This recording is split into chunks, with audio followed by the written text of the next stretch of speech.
Good morning, नमस्कार सभी को। मालव्य योग जो एक प्रकार का पंच महापुरुष राजयोग है, आज उसके ऊपर मैं चर्चा करूंगा।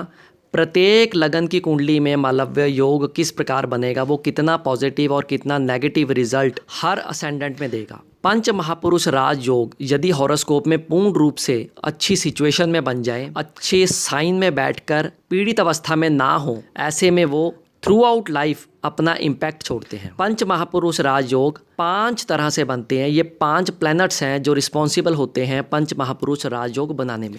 बृहस्पति, शनि, बुध, मंगल और शुक्र से पंच महापुरुष राजयोग बनता है। राहु, केतु, चंद्रमा और सूर्य से पंच महापुरुष राजयोग नहीं बनता। मालव्य योग के बारे में बात करूंगा। मालव्य योग शुक्र द्वारा बनने वाला पंच महापुरुष राजयोग है। यदि लगन चार्ट में D1 चार्ट में शुक्र ग्रह केंद्र के किसी भाव में बैठा हो और अपनी स्वराशि या उच्च की राशि में बैठा हो, तो ऐसी अवस्था में मालव्य नाम के पंच महापुरुष राजयोग का निर्माण होता है। देखने में लगता है बहुत इजी है और बहुत ज़्यादा हॉरोस्कोप में ये मिल भी जाता है, लेकिन सबको पंच महापुरुष राजयोग जैसा फल मिल रहा है, ये सही नहीं है। शास्त्रों में क्या लिखा हुआ है? मालव्य योग यदि पूर्ण रूप से शुभ रूप से किसी के हॉरोस्कोप में बने, तो ऐसे में उसकी स्त्री के समान आकर्षक शरीर होता है।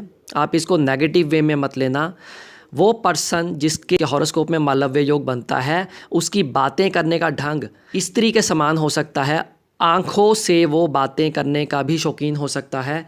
सुंदर चेहरा होता है, नेत्र सौंदर्य देता है, गुणी, तेजस्वी, वाहन से युक्त, धनी, विद्वान, चातुर, पर स्त्री रत ऐसे व्यक्ति हो सकते हैं। जो आखिरी लाइन शास्त्रों में लिखी है पर स्त्री रत, ये हर किसी पर लागू नहीं होती। इसके लिए अकेले मालव्य योग के ऊपर मत जाइएगा, और भी कंडीशंस हमें देखनी होती हैं। प्रत्येक लग्न में मालव्य योग कैसा फल देगा उसके ऊपर मैं चर्चा करने जा रहा हूँ। मेष लगन की कुंडली हो तो सप्तम भाव में यदि शुक्र विराजमान हो, तो ऐसे में शुक्र मालव्य योग का निर्माण करेंगे। कारको भाव नाश्य के अनुसार पीड़ित शुक्र सप्तम में उच्च के हों तो मैरिड लाइफ अफेक्ट होती है। वृष लगन की कुंडली हो, लगन में ही शुक्र यदि बैठे, तो ऐसे में मालव्य योग का निर्माण होगा। वेल्थ के लिए अच्छा है। ऐसे लोगों को कहा जाता है born with a silver spoon in mouth. यदि बाकी के कुछ ग्रह भी साथ दे दें और लग्नेश भी मजबूत हो। छठे भाव का स्वामी शुक्र लगन में बैठा है, इसका मतलब कि मेहनत करके अच्छी आर्थिक स्थिति जीवन भर रहती है। मिथुन लग्न की कुंडली में दशम भाव में यदि शुक्र होगा, तो जाहिर सी बात है मालव्य योग का निर्माण होगा। पंचमेश दशम में उच्च का जलीय राशि में अच्छा माना जाता है कुंडली के लिए। ये एक बहुत अच्छा ऑस्पिशियस योग माना जाता है। गुड एजुकेशन, एक्सपेंसिव चीज़ों पर अधिक खर्चा ऐसे लोग किया करते हैं। कर्क लगन की कुंडली हो, चौथे भाव में शुक्र विराजमान हो, तो मालव्य योग का निर्माण होता है। शुक्र पर यदि क्रूर ग्रह जैसे कि राहु अथवा शनि की दृष्टि हो, तो बर्थ प्लेस पर लग्जरी आइटम से वंचित रहना पड़ सकता है। ऐसे लोगों को कहा जाता है कि वो अपना बर्थ प्लेस छोड़ के चले जाएं, ताकि उनको सक्सेस की प्राप्ति ज़्यादा हो। वेल्थ के लिए ये ज़्यादा अच्छा नहीं है। टीन एज में बुरी संगत में जाने का योग भी बनता है। सिंह लगन की कुंडली हो तो दशम भाव में यदि शुक्र होंगे, तो मालव्य योग का निर्माण होगा। हार्ड वर्किंग बनाता है, अलग अलग कामों को करने का ऐसा व्यक्ति शौकीन होता है।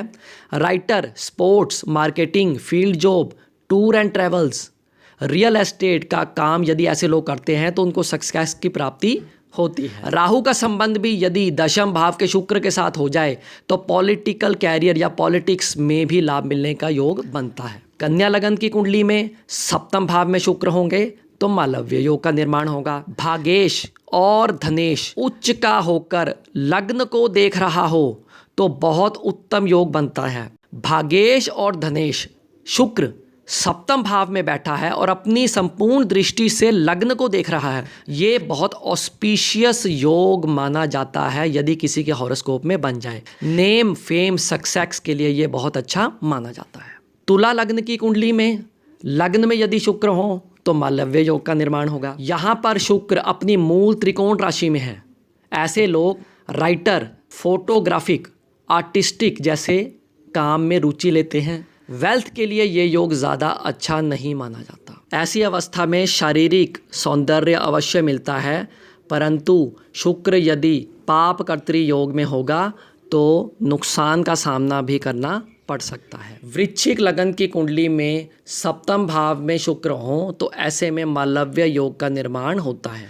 सप्तम भाव में शुक्र के साथ यदि बृहस्पति बैठे हों तो ऐसी अवस्था में मैरिड लाइफ अफेक्ट होती है। चंद्रमा यदि दूषित हो या पक्ष बलहीन का चंद्रमा हो तो ऐसे में मानसिक कष्ट आने की उम्मीद भी कुछ हद तक होती है, लेकिन वेल्थ के लिए ये योग अच्छा माना जाता है। धनु लग्न की कुंडली में चौथे भाव में शुक्र होगा तो जाहिर सी बात है मालव्य योग का निर्माण होगा। ऐसे लोगों को अपने घर का जो इंटीरियर होता है वो बहुत सुंदर आकर्षक बनाने का शौक होता है। खुद भी ये काफ़ी लग्जरी आइटम्स अपनी बॉडी के ऊपर यूज़ करते हैं। जीवन में इनको हर प्रकार का सुख नसीब होता है, लेकिन कुछ देरी से। मकर लगन की कुंडली हो, दशम भाव में शुक्र हो तो मालव्य योग का निर्माण होगा। मेंटल एबिलिटी के लिए बहुत अच्छा है। अच्छी जगह पर काम करना ऐसे लोगों को पसंद होता है। इस शुक्र के साथ यदि शनि का संबंध हो जाए या शनि शुक्र एक साथ बैठे हों और कहीं से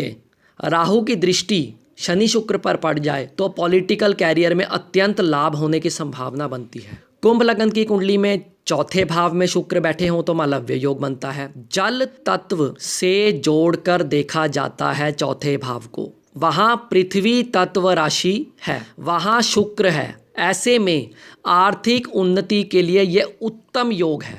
मीन लगन की कुंडली हो, लगन में शुक्र बैठे हों तो मालव्य योग का निर्माण होता है, लेकिन मीन राशि में शुक्र ज़्यादा शुभ फल नहीं देते। हालांकि शुक्र यहाँ पर उच्च के हैं, लेकिन फिर भी वो हेल्थ, वेल्थ, नेम और फेम के लिए ज़्यादा अच्छा नहीं देते। लगन कुंडली में प्रत्येक भाव में आज मैंने बताया कि मालव्य योग कैसा फल देता है। यदि मालव्य योग अच्छे तरीके से आपके हॉरोस्कोप में बन रहा हो, भाव चलित कुंडली में चेक कीजिए कि क्या शुक्र ग्रह ने भाव परिवर्तन तो नहीं किया, अन्यथा मालव्य योग नहीं बनेगा। मालव्य योग बन रहा हो, इसी के साथ आप ये ज़रूर देखिए कि चंद्र कुंडली में शुक्र ग्रह किस भाव में है।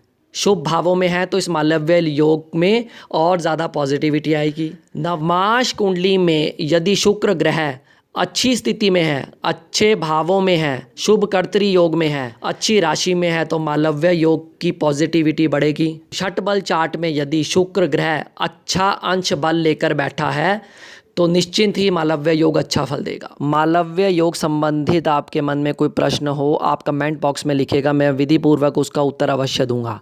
ज्योतिष संबंधित विषयों में आपकी रुचि है तो आप मेरे इस चैनल को सब्सक्राइब कर लीजिएगा। धन्यवाद।